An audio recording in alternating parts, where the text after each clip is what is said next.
Punta na threat to na the national security, threat to the life of the president. Tarantado!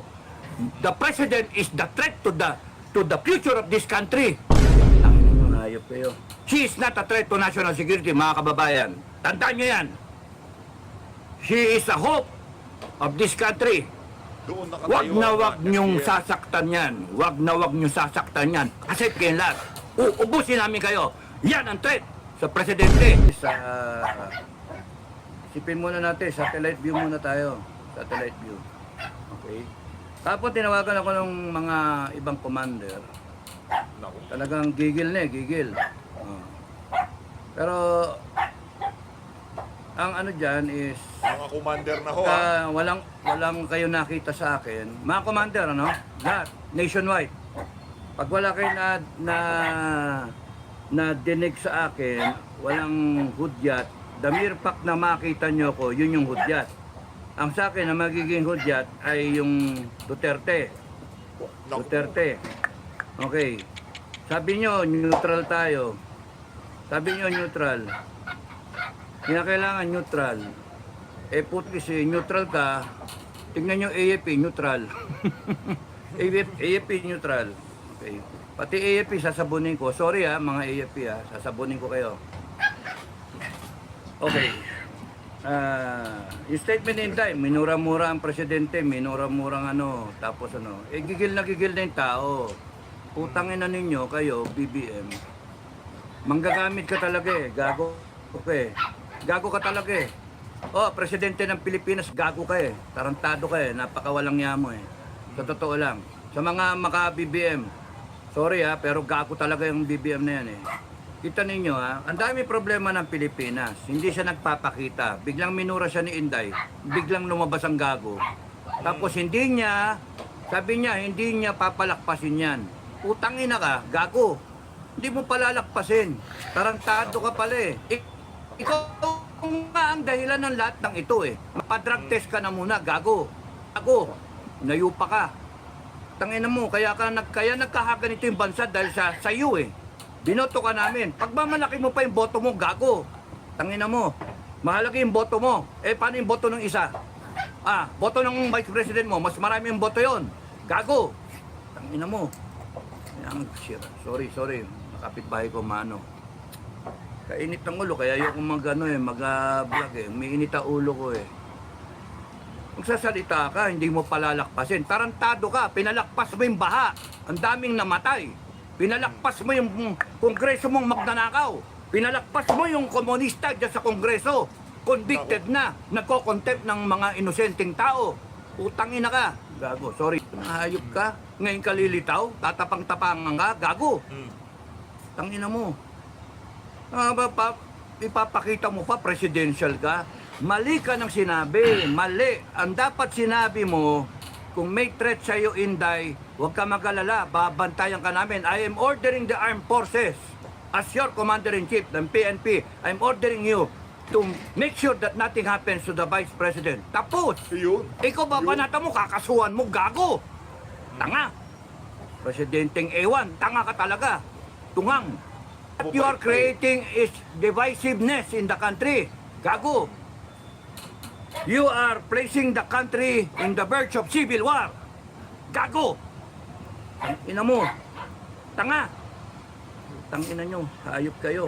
Kayong mga nasa kongreso, isa pa kayo. Gago kayo. Okay. Kasamahin kayo lahat sa akin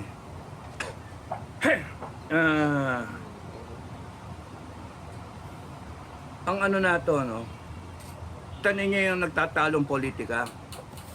Nagtatalong politika. Kaya nga mini-maintain ko FGF sa gitna tayo. Parang di tayo mawala Parang di tayo mawala. Hanggang walang hudyat, mga ka-FGF, we want to be in the cooler side na nag-iisip. Mga Pilipino na nag-iisip.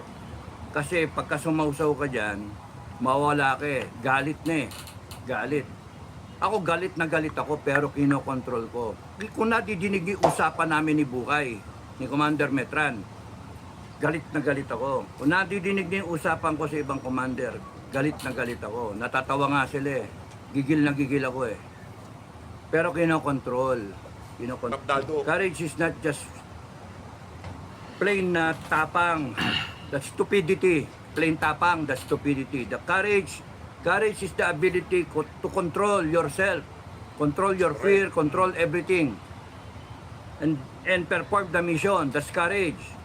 Yung you do the right things, yung properly, hindi yung ganyan na, ayan na. Utang inang yan. Magano na, magkalsada na tayo. Ay, nang gago. Magkakalsada ka, bakit? Galit ba kayo sa EDSA? Galit kayo sa EDSA? Galit kayo kay Mama Mary? Doon kayo magano, doon nyo dinidirect yung tao. EDSA. Ba't hindi sa Kongreso? Doon kayo galit eh. Yun yung tanong ko eh, bakit hindi sa Kongreso? No? Ba't hindi sa Kongreso? Nandun yung ano eh. Tapos doon, veterans, punta kayo, support kayo kay Inday, doon kayo magsalita-salita. Nang puta. O sige, veteran. Because you are thinking na ang focal point mo is yung personalities eh. Why not make the focal point yung issue at hand? Yung issue. Nakakalimutan yung issue, bangag yung presidente. Bangag, tapos nakawan. Yun yung issue. Again, Marcos and everyone na connected with Marcos. Kaya kayo nandyan, kasi ang mga Duterte, whether they are hesitant or not, ay hindi pa tumatawag ng talagang totoong tao. Hindi kami matatakot, kami mismo sa FGF, hindi nyo kami matatakot, mga gago kayo.